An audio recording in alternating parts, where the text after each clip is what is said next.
We told the people. We did. We told them. We told them. You convinced me. We said Lions all day. Take that spread. Nah, we said take the money line. Yes, sir.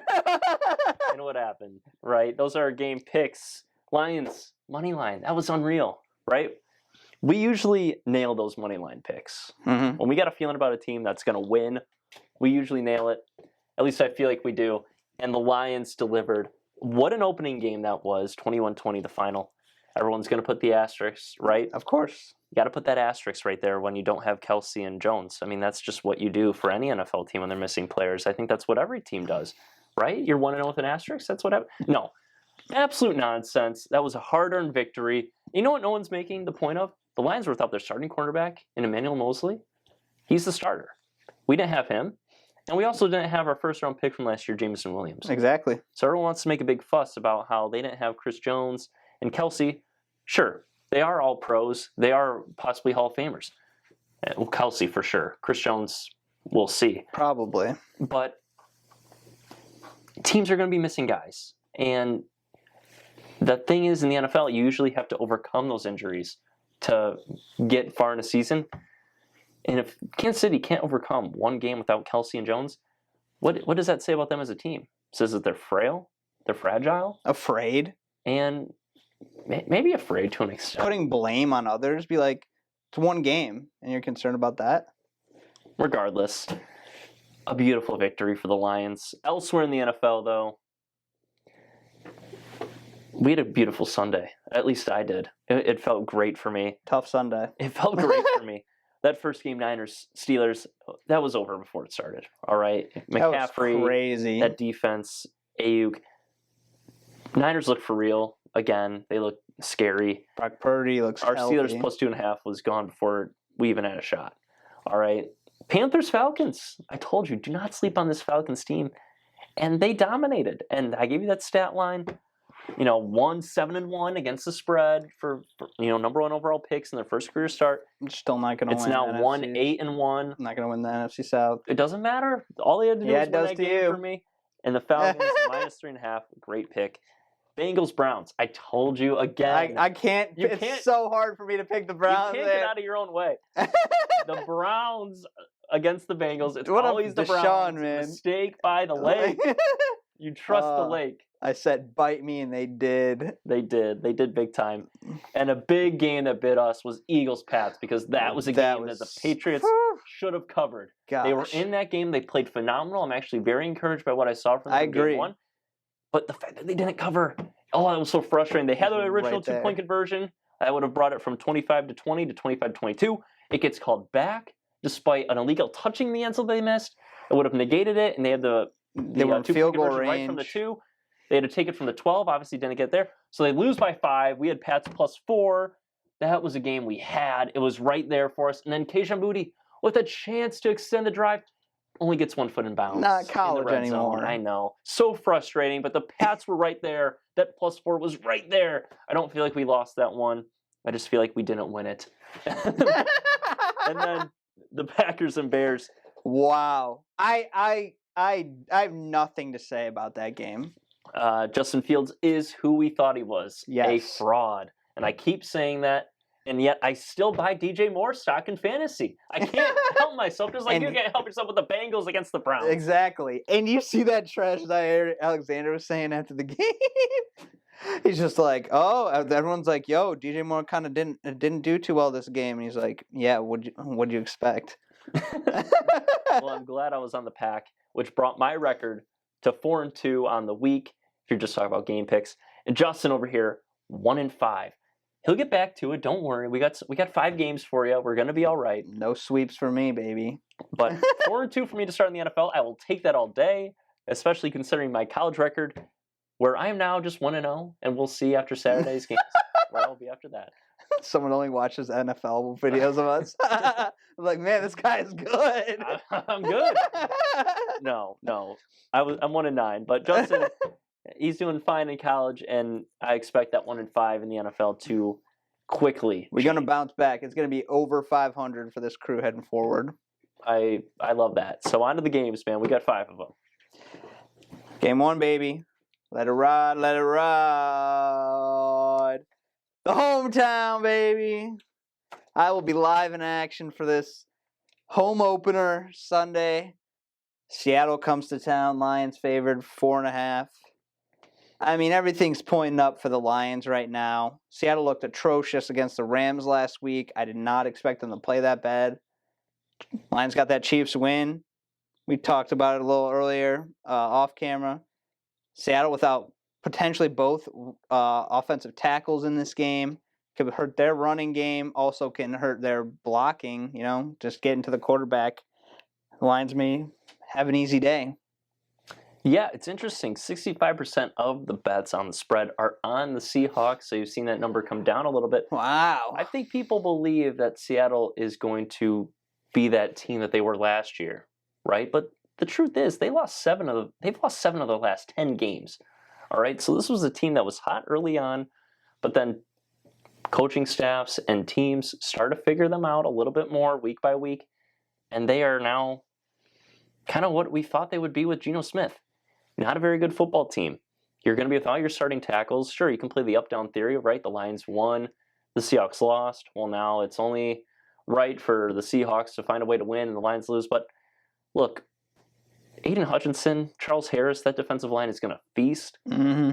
I didn't love the efficiency from the Rams rushing attack, but guess what? The Rams don't have this offensive line, and the Rams don't have the running backs that the Lions do. This is a really talented Lions team, especially up front. They're going to push Seattle around for days. I think with the home crowd, there is no chance Seattle wins this game. And I might look like a fool. You can clip me on that if the Lions do lose this game. But I think this is, I'm not going to say it's, a charade or a crowning of the Lions, especially after last week. I don't think they're buying into the hype. Look, they've gotten demolished by Seattle the past 2 years. 99 points. That's how many points the Seattle Seahawks have had against this Lions defense the past 2 seasons. Always I high think scoring. I think it stops here. I don't see Seattle having much success offensively in this one. I think Detroit's defense comes in, dominates. That crowd is going to cause so much havoc for that offensive line, and false starts, delay of games. Mm-hmm. I think it's all going to happen.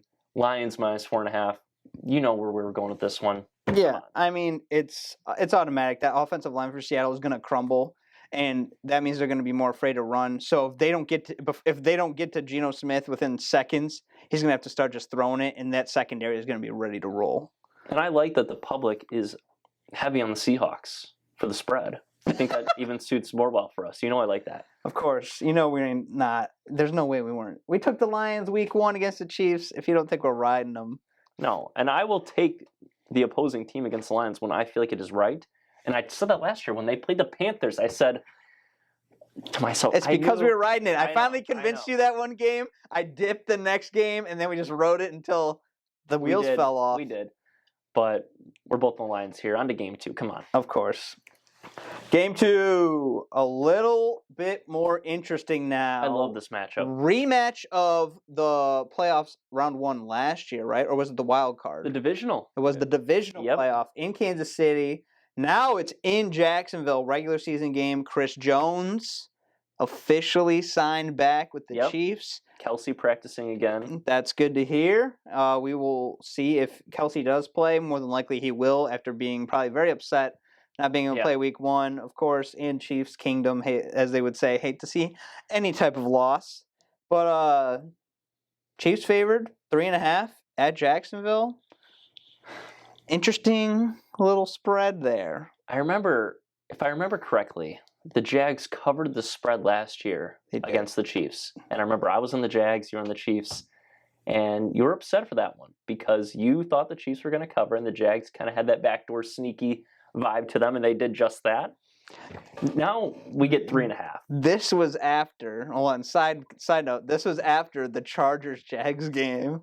Yeah. That was quite a pick by us. That was. Duval. Oh, shout out our friend Nick for that one. But this is a wild spread to me because 72% of the bets on the spread are on the Chiefs. The public loves the Chiefs in this one, and why not? Because you're thinking, they can't go 0-2, right? They can't go 0-2. There's no way. I believe the stat is 11% of teams that go 0-2 make the playoffs. There's no way the Chiefs go 0-2. Enter Trevor Lawrence. Fabio. They're at home. I thought they played a very tough game against the Colts. You didn't really know what to expect. And those AFC South games, sometimes they look a little funky, right? A little chippy. They can be a little chippy. Sometimes you play to the level of your opponent. And the Jags got it done. At the end of the day, they got it done. They had a couple of turnovers. Look, I think Jacksonville is capable of knocking off the Chiefs. Do I think they win this game? Ultimately, I cannot see the Chiefs going 0-2. But I think this game is close. I have the 3.5 number here, so I get the field goal difference. I'm taking the Jags at home. Easy. Plus 3.5. I think Duval shows out for Trevor Lawrence, for Dougie P. I think the Jags can run on the Chiefs with ETN and Bigsby. I like what they got there. And Calvin Ridley looked phenomenal in a game one. I like the Jags a lot. They're one of my favorite teams in the AFC. I think they get it done here and cover the spread. I don't know if they win, but I get a field goal here. I like that. So give me the Jags plus 3.5. You'd have to imagine how flustered, even with one bad mistake, you'd have to imagine a little how flustered after that game one the Falcons are feeling about giving up Ridley just like that to the Jags, you know? After that betting thing, it felt like he kind of had to go, but at the same time, he looks great. He does. Atlanta doesn't even throw the football, so Ridley would just be... He'd just be out there with Drake London and getting him no catches. Yeah, Ridley, Kyle Pitts, and London would be, that'd be one of the best collection of pass catchers in the league, and they're just sitting on the sideline, basically, because they're throwing the ball 18 times a game. Oh, man. I mean, I was, for years, I was never a Jags guy. I didn't like freaking Blake Bortles. Oh, no. I was okay with Fournette. I didn't like their defense with Ramsey. Jacksonville? No, I didn't like that, man. Fun. The only guy I vibed with I really was a big fan of Miles Jack, especially coming out of college, UCLA boy. I just love that. You could call him the original DeAndre Hunter. That's not his name, right? Is that his name? From Colorado. Why am I messing his first name DeAndre up? Hunter. He's I know a basketball player. Yeah, I'm trying to. What's his name? From Colorado? Yeah. Travis Hunter? Travis Hunter. I don't know why I thought DeAndre Hunter. I was thinking Travis Hunter. On the... Miles Jack was the original Travis Hunter. Travis Hunter's more of a dog, but that's a completely side tangent. I love Trevor Lawrence. It's great that he's got Doug Peterson now. They've had a full year together. They had an interesting year. They were having a rough, low year at first last year, and people were like, what's going on? But it was also growing pains. And then they came and almost beat the Chiefs in the divisional, and it was quite a great way to close out the season for them. A lot of high hopes coming into this one. Fan base is up. Like we talked about, weapons on all ends. And if that defense is playing pretty good, look out. Because Trevor Lawrence can throw that ball. Yeah, and don't sleep on Zay Jones, Christian Kirk, Evan Engram. The Jags are loaded offensively. There's people sleeping on them. You got Tank Bigsby, your boy, behind ETN. Yeah. A nice little running backfield, nice backfield back there. As long as Trevor Lawrence is protected, all signs point up. I agree with everything that happened last week and everything that's going on, the signage and everything. It's tough. It's tough to see the Chiefs go 0-2. Does the league want to see it? Absolutely. Would be awesome. Everybody in the league would be feeling amazing. I'm on the Jags with you, though. You're on the Jags. I am on the Jags with you. All right. Come on. Duval, baby. Duval. I got Ridley and Lawrence in fantasy. Ride my boys. Okay. There you go. Justin's playing the fantasy game. No. Even if I didn't have them, I'd still pick the Jags. I mean, there's just so much upside. And especially, like Evan said, that 3.5 makes the difference. And I am shocked, though. I guess I'm not shocked when you talk about how the Chiefs should, you don't expect the Chiefs to start off 0-2. That's why more people than you think would be on them for this game. But we'll see what happens. Jags, baby.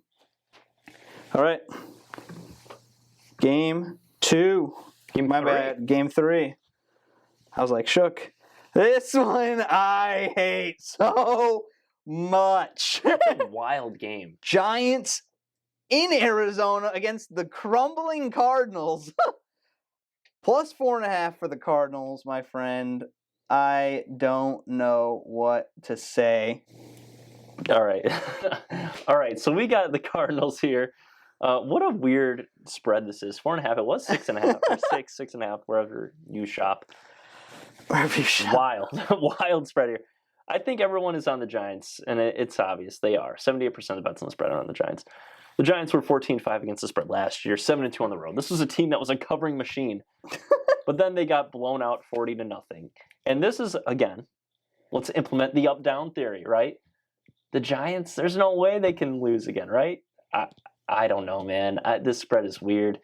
They got embarrassed. I think they can win, but I think the Cards keep it close. I think this is so easy for everyone to just lay the points here because the Cardinals are without Kyler. They have Josh Dobbs, but I don't know how you recover from a 40-0 shellacking.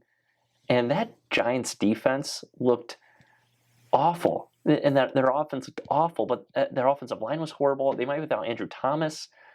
And that defense was terrible too. I mean, Dak barely had to do anything. I don't know what happened to the Giants, but they were unprepared, undisciplined. I'm taking the Cardinals.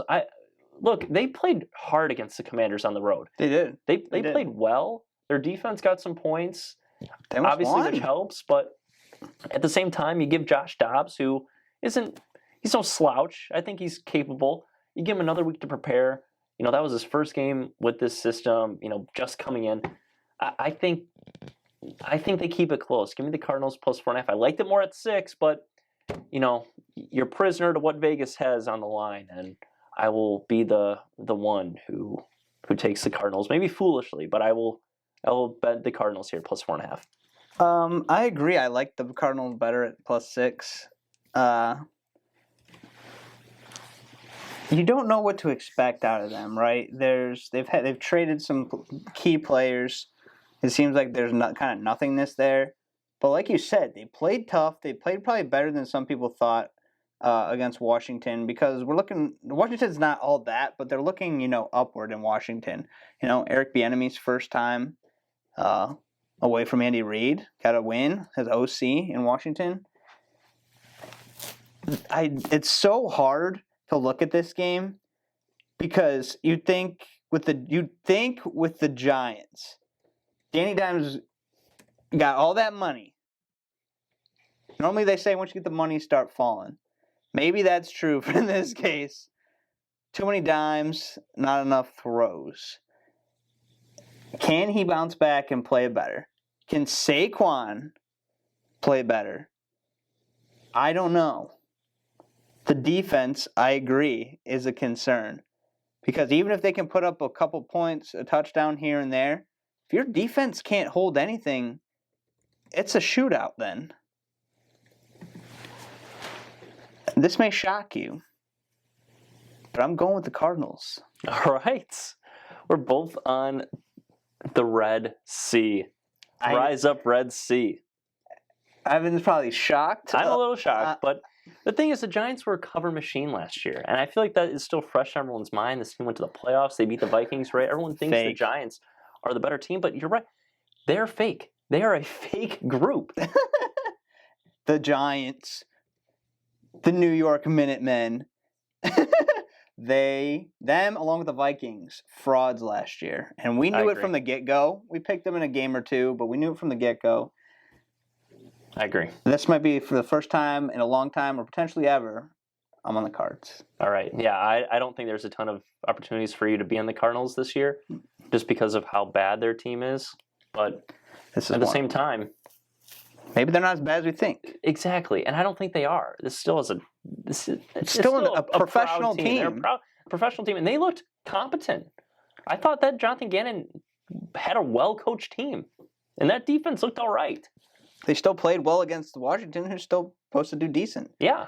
And so it's like they're not just waiting. They're not giving up. For their first game, they didn't look awful, and they didn't look like. Guess who looked awful? The team they're playing. And sometimes, you know, when a team or a player shows you who they are the first time, maybe just go ahead and trust them. So The Giants look like garbage. I think they are garbage. All right. Juicy game 4, baby. The Bake Show. All those haters out there who didn't ride with us last year. Oh. Well, they were justified, and I'm honestly shocked Baker got it done on the road against 1 o'clock Kirk Cousins. But look, man, this is a wild spread. 2.5 points. If you would have told me preseason the Bucs would be favored against the Bears, given all the hype that the Bears were getting and all the negativity the heat and negativity surrounding the Bucs, I would have said you're crazy. But the Bucs got it done week 1. Now they come home. They're the favorites. 62% of the bets on the spread are on the Bears, and I hate that I'm doing this myself. I'm going to keep it short and sweet, man. These were 2 teams that were horrible against the spread last year. Both the 2 worst teams against the spread last year. Terrible. But I think the Bears bounce back. I'm going to use the up-down theory here. The Bucs go down, the Bears come up. They got embarrassed at home. Justin Fields looked awful. I think they make the right adjustments. I think the Bucs, a lot of their fortune game 1 was due to the turnover difference. I believe they were +3, and they only won by 3 points. And look, I love Baker. I respect him. But I think if the Bears are competent, if Justin Fields is competent, and maybe I shoot myself in the foot here. Maybe, like I said 10 seconds ago, you see something the first time, maybe you go ahead and trust it, right? And I think I've said that, or I feel like that has been the way with Fields a lot. Right? I haven't really seen anything that wows me, anything that I should be taking to the bank and being like, yep, deposit. But I think they cover the spread. I will take the Bears +2.5. Were the Bears that bad last week, or were the Packers that good? I think the Bears were that bad. Interesting. I think the Packers did a lot of good things, and Aaron Jones was great, and Jordan Love was better than advertised. But I think the Bears... you see what Claypool's doing. He's not blocking. They're talking about benching him this weekend. They should. I think there was some failure there, and I believe Justin Fields kind of said on the podium, like, "Look, guys, we need to get the ball to DJ Moore. We need to get the ball to the guys on the outside because we cannot win games if we're playing a high school style offense." And good for him to make state facts, It's a very easy thing to point out. You don't even have to know much about football to see what's going on there. But yeah, it's bad. It's bad. But can they fix it in 1 week? I think they can. And this Bucs team, they allowed a ton of yards to Jefferson, to Addison. Hawkinson I think he had like 7 or 8 receptions. Did they turn to scores, though? They only got 20 points, though, against a Vikings defense that I think is pretty shaky. And the turnovers that the Bucs got, I think it's blatantly the reason why they won the game. And if the Bears can fix the problems that they had last week and look like an NFL offense, they're going to win this game. So I'm going to take the Bears. I'll tell you what the Bears did 4 letters to me last week.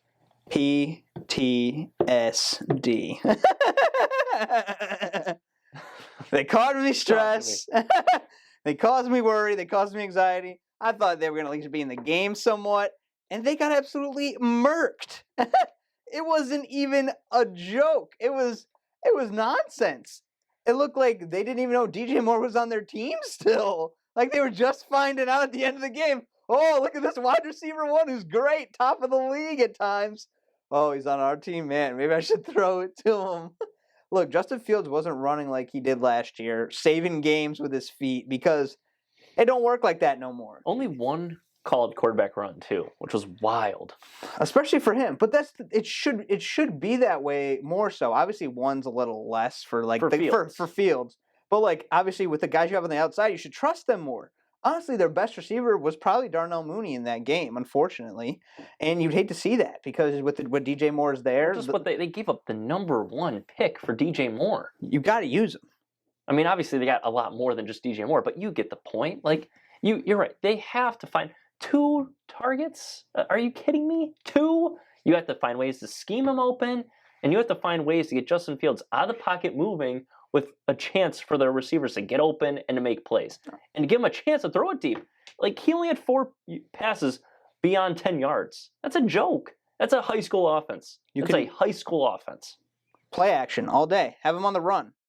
If he can throw on the run, those receivers can do damage. That's plain and simple. Yeah. I don't believe in them enough. I know the up-down theory is there. I don't believe in enough. I think it's still a close game, like how kind of last week was for the Bucs and Yeah. Vikings. But I'm taking the Bucs and Baker. I can't take the Bears.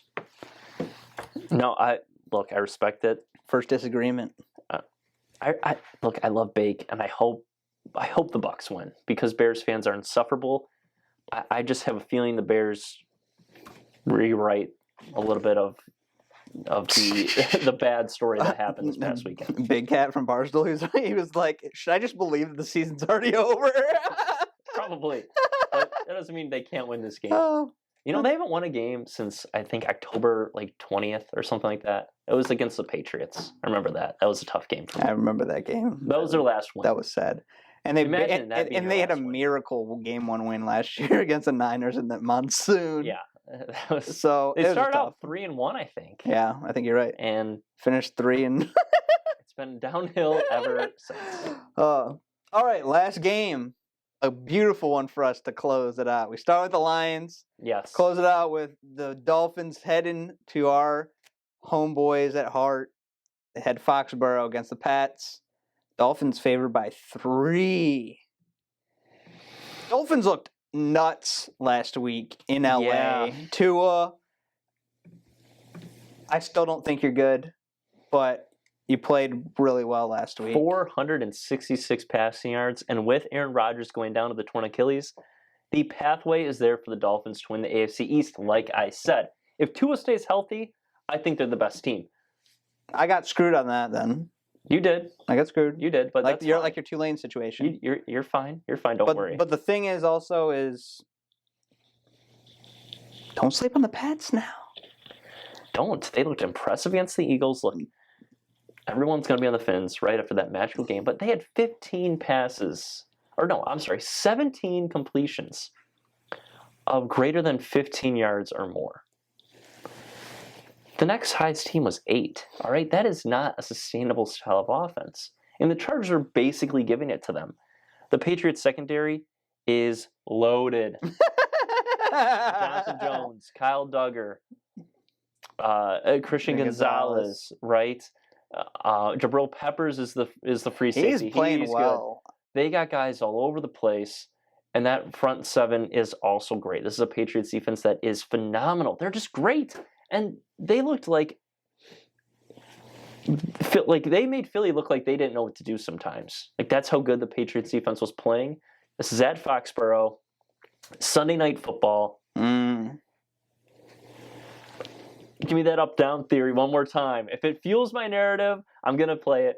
I think the Patriots win this game. I'm taking them on the money line here. Don't even give me the points. Whoa. Look at you. I think they come back with a victory, with a statement win. They played too well last week for me to say, they're just going to lay down and lose this one. They look different. And Mac Jones was great. He looked really good. The Bill O'Brien effect truly is legit for Mac. He had him in college. Now he has him in the pros. He has a competent system that works for him, and he has a guy who's taking it seriously and a guy he trusts. Yeah. That's like, Mac's the guy. This is what we're going to do. You're on the same page as me. Okay, let's go do this thing. Absolutely. And I can't say he has slightly upgraded the receiving core. Not a ton. It hurt losing Jacoby Myers. But, what we're going to see out of Kayshon Boutte. Juju didn't look that good. Hunter Henry looked a lot more impressive than I expected him to be. But there's still upside with Ramondre in the backfield. Just trust the guys and trust Mac. And it can still get done, especially with that defense.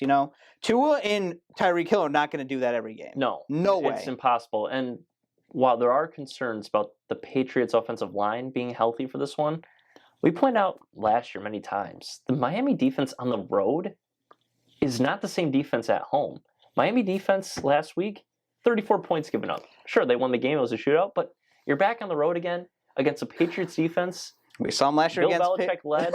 I think this matchup is perfect for the Patriots. And if that Miami defense is Swiss like it is on the road, for whatever reason, I don't know, it's a weird little thing. But if it's Swiss again, I like our odds with Mac here, man. So I'll tell you what, man. They were looking rough when they went to Foxborough last year. Crazy snowstorm in December when Miami had to go to Buffalo. 2 on ice. What a show that'd be. But I don't know. I don't know if I'll take the money line. I'm on the money line. But They're I'm on winning this game. I'm on the Pats. All right. +3. They're winning this game. I hope so. Okay. Well, that is our last game, so let's run it down here. First game on the docket. Seahawks, Lions. We are both on the Lions -4.5. Who else? Game 2. But us. A rematch of the divisional in the AFC last year. The Kansas City Chiefs and the Jacksonville Jaguars. Me and Justin are both on the Jags +3.5. You know what it is. Duval. I love that.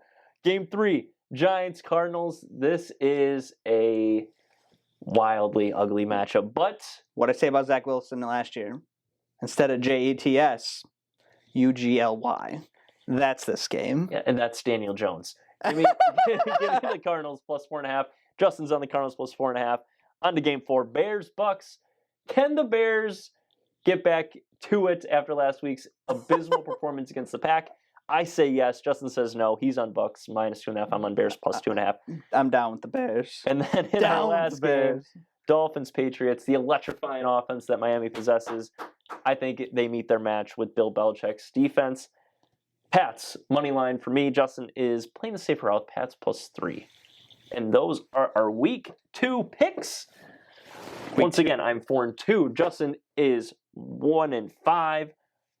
We're going to get back on the right track, and we agree with most of these games here. So if all goes well, we should both be in winning situations. I'm hoping so, man. I'm hoping so. More than anything, looking forward to a nice Lions and Pats win this weekend. I hope so. A little two for 2 right there. Boom, boom. That gives us positives already. It's only up from there. I love it. Well, we're going to enjoy a nice Sunday and then a good Sunday night football with this beautiful one to close it out. Yes, sir. Good weekend. Good vibes. Good things ahead. Week 3 coming at you live. We will catch you in the next one. Peace. Peace.